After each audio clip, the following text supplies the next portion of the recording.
Muito bom dia. Nós, neste momento, vamos estudar a Bíblia, a palavra do nosso Deus, baseado no Salmo 145. O título para a nossa mensagem é Louvor ao Senhor. Salmo 145, nós vamos ler apenas 10 versículos. Exaltar-te-ei, ó Deus meu e Rei, bendirei o teu nome para todo sempre. Todos os dias te bendirei e louvarei o teu nome para todo sempre. Grande é o Senhor e muito digno de ser louvado. A sua grandeza é insondável. Uma geração louvará a outra geração as tuas obras e anunciará os teus poderosos feitos. Meditarei no glorioso esplendor da tua majestade e nas tuas maravilhas. Falar-se-á do poder dos teus feitos tremendos e contarei a tua grandeza. Divulgarão a memória de tua muita bondade e com júbilo celebrarão a tua justiça. Benigno e misericordioso é o Senhor, tardio em irar-se e de grande clemência. O Senhor é bom para todos, e as suas ternas misericórdias permeiam todas as suas obras. Todas as tuas obras te renderão graças, Senhor, e os teus santos te bendirão. Amém. Então, como falei, o título da nossa mensagem é Louvor ao Senhor. Vamos ter uma palavra de oração. Senhor, muito obrigado pela tua palavra. Pedimos que o Senhor aplique em nosso coração, no nome de Jesus. Amém. Esse salmo escrito por Davi é riquíssimo. E o que nós vamos estudar nestes versículos lidos são: o Senhor nos criou para o louvor da sua glória, devemos louvá-lo sempre. O Senhor e somente o Senhor é digno de louvor e adoração. O Senhor é bom e as suas misericórdias duram para sempre. O Senhor é justo. O Senhor é perfeito, só o Senhor é Deus. Então, vamos começar fazendo uma pergunta. Qual é o objeto do meu louvor? Em outras palavras, a quem eu devo louvar? E a resposta está no primeiro versículo. Veja aí, por favor, abra sua Bíblia. Se você está com a Bíblia fechada, abra lá no Salmo 145. O primeiro versículo diz assim: Exaltar-te-ei, ó Deus meu e Rei, bendirei o teu nome para todo o sempre. Portanto, aqui está a resposta. O objeto do meu louvor é o Senhor. É ao Senhor que eu devo louvar. Ele somente é digno de ser louvado. E nada mais, nem ninguém mais. É por isso que nós temos que ter cuidado com os louvores a outros seres, como, por exemplo, a anjos. Tem muita gente louvando anjo, adorando anjo, o que é condenado pela palavra de Deus. E esta coisa não é de hoje nem de ontem. Nos dias do apóstolo Paulo já existia uma ala na igreja que adorava anjos. E ele condena esta atitude de adoração de anjos. E muitas vezes a gente vê em alguns meios pessoas exaltarem anjo e começarem a chorar e a dizer: aqui tem um anjo, como se a nossa adoração devesse ser para anjos. Veja como Paulo diz lá em Colossenses 2,18: ninguém se faça árbitro contra vós outros, pretextando humildade e culto dos anjos, baseando-se em visões, enfatuado, sem motivo algum, na sua mente carnal.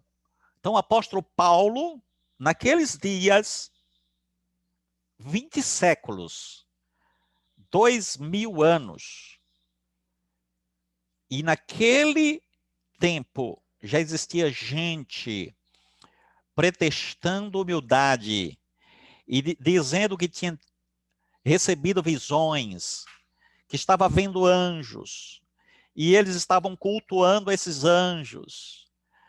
Eles estavam se baseando nas visões, e essas pessoas ficavam enfatuadas, inchadas, ensoberbecidas. E diz Paulo, sem motivo algum. E ainda Paulo diz que as suas mentes eram carnais. Então a palavra de Deus condena qualquer prática de adoração a anjos. A adoração é somente ao Senhor, ao Deus vivo e verdadeiro, ao Deus Pai, Deus Filho, Deus Espírito Santo. A Trindade Santa, o único Deus que é digno de ser adorado, glorificado, honrado. Pior ainda, tem gente que adora homens. Isso mesmo. A gente vê neste mundão personalidades sendo adoradas, estrelas, astros, homens mortais, homens ímpios e muitas vezes malignos, como a gente vê em alguns países, onde os ditadores são adorados em praça pública, acredite. Enquanto que em outros países as pessoas vão para a igreja para adorar e cultuar ao Senhor e Salvador Jesus Cristo, em outros países as pessoas vão para as praças públicas adorar ditadores. Como é o caso, por exemplo, só um pequeno exemplo aqui, na Coreia do Norte, o ditador lá é adorado em praça pública. Os seus súditos, né, vamos colocar este termo aqui, porque eles se acham um rei. Então, os moradores daquele país são obrigados a irem para a praça pública a adorar. E em outros países também. É só você dar uma estudada, dar uma olhadinha, você vai encontrar isso na internet, onde os ditadores obrigam as pessoas a adorarem a sua memória, o seu nome. Isso aconteceu, por exemplo, nos dias em que a Bíblia estava sendo escrita, no primeiro século, quando um homem chamado Herodes se aventurou a receber adoração e ele morreu, caiu morto na hora, comido de bicho. Os homens começaram a adorar e ele foi fulminado na hora. Atos, capítulo 12, versículo 20. Ora, havia séria divergência entre Herodes e os habitantes de Tiro e Sidom. Porém, estes, de comum acordo, se apresentaram a ele e depois se alcançaram. E depois de alcançarem o favor de Blasto, camarista do rei, pediram reconciliação, porque a sua terra se abastecia do país do rei. Em dia designado, Herodes, vestido de trajo real, assentado no trono, dirigiu-lhes a palavra. E o povo clamava, é voz de um Deus e não de homem. No mesmo instante, um anjo do Senhor o feriu, por ele não haver dado glória a Deus, e comido de vermes expirou. Veja, os moradores de Tiro e Sidom começaram a adorar um homem, adorar o rei Herodes, que nem era seu rei. Herodes era rei aqui na Galileia, na Judéia. E aí, de repente, ele vai e se reconcilia com os moradores de Tiro e Sidom, e diz o texto que em um certo dia ele começou a falar ao povo de Tiro e Sidom, e o povo começou a aclamar, a adorar. É voz de Deus e não de anjo. Deus mandou um bicho e ele expirou na hora, comido de bicho, de verme, comido de vermes. Então veja, não podemos e não devemos adorar a anjos, a homens, a ídolos, a imagens mudas, e isso tem acontecido, infelizmente. Tem muita gente que tem adorado também a imagens, a ídolos mudos. Salmo 115, versículo 4, diz assim: prata e ouro são os ídolos deles, obras das mãos de homens. Tem boca e não falam, tem olhos e não veem, tem ouvidos e não ouvem, tem nariz e não cheiram, suas mãos não apalpam, seus pés não andam, som nenhum lhe sai da garganta. Então, adorar ídolos é algo abominável. Se você der uma olhadinha, por exemplo, em Êxodo, capítulo 20, vai perceber claramente.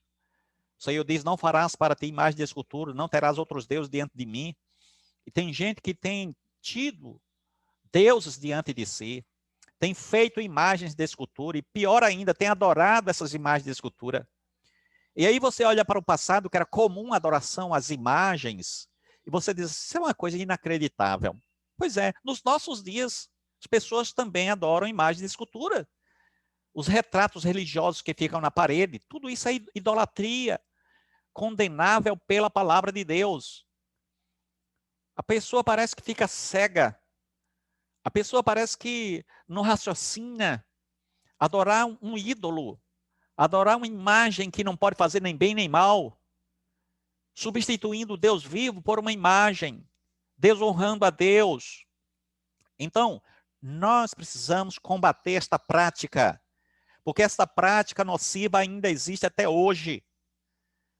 Só que isso tem substituído o Deus vivo, o único que deve ser louvado, adorado e glorificado. Sim, louvar ao Senhor, porque Ele é o Criador. É por isso que nós devemos louvar o Senhor, porque Ele é digno por ser Criador, por ser Senhor, por ser Deus, por ser preservador da vida. Quem mais seria digno como nosso Deus? Quem mais faria o que o nosso Deus faz? Quem mais sustentaria a sua criação? Quem mais seria guardado, preservado? O Senhor manda o sol e a chuva para os bons e para os maus. E por que não louvarmos o Senhor e somente o Senhor? É algo patético. Os homens se desviando do Deus vivo e verdadeiro, adorando a criatura, ao invés de adorar o Criador. Isso a palavra de Deus tem condenado. No versículo 10, em se tratando ainda de que Ele é o Criador, diz assim, todas as tuas obras te renderão graças, Senhor, e os teus santos te bendirão. Então o Senhor é digno de louvor. Ele criou todas as coisas. Ele salvou o seu povo. Ele tem um povo que foi separado por Ele mesmo para o louvor e glória do seu santo nome. Ele é o Deus provedor. Ele é o Deus protetor. Ele é o Deus salvador. É por isso que nós devemos louvá-lo de todo o nosso coração. 1 Timóteo 4,10 diz assim, ora, é para esse fim que labutamos e nos esforçamos sobremodo, porquanto temos posto a nossa esperança no Deus vivo, Salvador de todos os homens, especialmente dos fiéis. Então, o objeto do nosso louvor é o Senhor. Uma outra pergunta, qual é o período do nosso louvor? Já sabemos a quem devemos louvar. Agora, quando é que nós devemos louvar? O texto responde, está lá no versículo 2, Salmo 145, 2. Todos os dias te bendirei e louvarei o teu nome para todo sempre. Então, é todos os dias. São todos os dias o momento, ou os momentos da adoração. Todos os dias e o dia todo. Porque o Senhor é digno de louvor e adoração. O salmista diz lá no Salmo 119, diz 164, Salmo 119, 164, 7 vezes no dia eu te louvo pela justiça dos teus juízos. Como o salmista se sente agradecido, como o salmista se sente impelido em louvar e adorar o Senhor 7 vezes por dia, pelos juízos da sua justiça, ou pela justiça dos seus juízos. E nós temos também feito isso. Temos louvado o Senhor todos os momentos, todos os dias, com as nossas vozes. Amados irmãos, nós precisamos praticar o louvor. Nós precisamos nos dedicar ao louvor. Nós precisamos gastar mais tempo louvando o Senhor. Precisamos gastar mais tempo aprendendo a palavra de Deus, aprendendo como louvar o Senhor. Eu gosto de pregar nos salmos, porque salmos são cânticos de louvor. Salmos são orações, são louvores e ensinamentos como devemos adorar o Senhor. Então vamos fazer isso de todo o nosso coração. Os mártires lá no céu, eles louvam ao Senhor. Diz o Salmo, diz Apocalipse 7:13. Um dos anciãos tomou a palavra dizendo: estes que se vestem de vestiduras brancas, quem são e de onde vieram? Respondi-lhe: meu Senhor, tu o sabes. Ele então me disse: são estes os que vêm da grande tribulação. Lavaram suas vestes e as alvejaram no sangue do Cordeiro, razão porque se acham diante do trono de Deus e o servem de dia e de noite no seu santuário. E aquele que se assenta no trono estenderá sobre eles o seu tabernáculo. Uma próxima pergunta, nosso tempo já está quase se esgotando. Por que devo louvar ao Senhor? Por que você deve louvar ao Senhor? Você já se perguntou? Pois é, o salmista responde aqui. Versículo 3 diz assim: grande é o Senhor e muito digno de ser louvado. E a sua grandeza é insondável. É por isso que ele por isso que ele louva o Senhor. Né? Por quê? Veja, por quê? Então tem que ter uma resposta. Por quê? Porque ele é grande. Porque ele é muito digno de ser louvado. A sua grandeza é insondável. Você não pode medir Deus. Deus é eterno, é infinito, é maravilhoso, é grandioso. É por isso que nós devemos louvar o Senhor. Além do mais, porque ele é benigno. Ele é bom por excelência, bom no sentido mais real da palavra. Versículo 8, benigno e misericordioso é o Senhor, tardio em irar-se, de grande clemência. Se não fossem as misericórdias do Senhor, já estaríamos consumidos, destruídos. A Bíblia diz que as misericórdias do Senhor se renovam a cada manhã, e é por isso que não somos consumidos. As misericórdias dele se renovaram nesta manhã, é por isso que estamos aqui, meditando na palavra dele, louvando e glorificando o Senhor. Também porque o Senhor é bom. Versículo 9, o Senhor é bom para todos, e as suas ternas misericórdias permeiam todas as suas obras. E Lamentações 3:22, as misericórdias do Senhor são a causa de não sermos consumidos, porque as suas misericórdias não têm fim. E para encerrar, qual o compromisso de uma geração para com outra geração em relação ao louvor de Deus? Versículo 4, uma geração louvará a outra geração as tuas obras e anunciará os teus poderosos feitos. Meditarei no glorioso esplendor da tua majestade, nas tuas maravilhas. Falar-se-á do poder dos teus feitos tremendos, e contarei a tua grandeza. Divulgarão a memória da tua muita bondade, e com júbilo celebrarão a tua justiça. Então, qual é a responsabilidade de uma geração em relação a outra geração? Veja, uma geração dura em aproximadamente 40 anos. Qual é a minha responsabilidade em relação à próxima geração que está vindo? A próxima geração são os nossos filhos e netos. A minha responsabilidade é passar para a nova geração os louvores de Deus, a palavra de Deus. Instruir ao meu filho, instruir aos nossos filhos e netos a respeito do louvor, a respeito da palavra de Deus, para que eles possam também, na geração deles, louvar e glorificar o Senhor. E eles, por sua vez, ensinarão a geração deles, que virá outra geração, e assim por diante. Então o salmista fala claramente que nós devemos louvar uma geração a outra geração, os louvores do Senhor, anunciar os poderosos feitos do Senhor a outra geração, falar do poder dos feitos tremendos de Deus e contar a sua grandeza a outra geração, divulgar a sua memória e a sua bondade a outra geração, celebrar a sua justiça a outra geração. Esta deve ser, então, a nossa atitude em relação ao louvor ao nosso Deus. Só o Senhor é digno de ser louvado e adorado. Devemos louvar o Senhor diariamente, diuturnamente. Devemos fazer isso de todo o coração, porque o Senhor é bom, as suas misericórdias duram para sempre, e devemos passar este louvor para a próxima geração, com o nosso testemunho, com os nossos ensinamentos, né, ensinamentos da palavra de Deus, com atitudes, com amor, com compromisso, ensinando a palavra de Deus aos nossos filhos e netos, que será a próxima geração. Vamos orar agradecendo ao Senhor. Obrigado, Senhor Deus. Aplica em nosso coração a tua palavra. Muito obrigado pelo teu amor infinito, Senhor. Abençoa a cada um dos nossos amigos, os nossos irmãos, irmãs. Que a graça do Senhor esteja no nosso coração, na nossa vida, Senhor. Em nome de Jesus, o que vive e reina para sempre. Amém.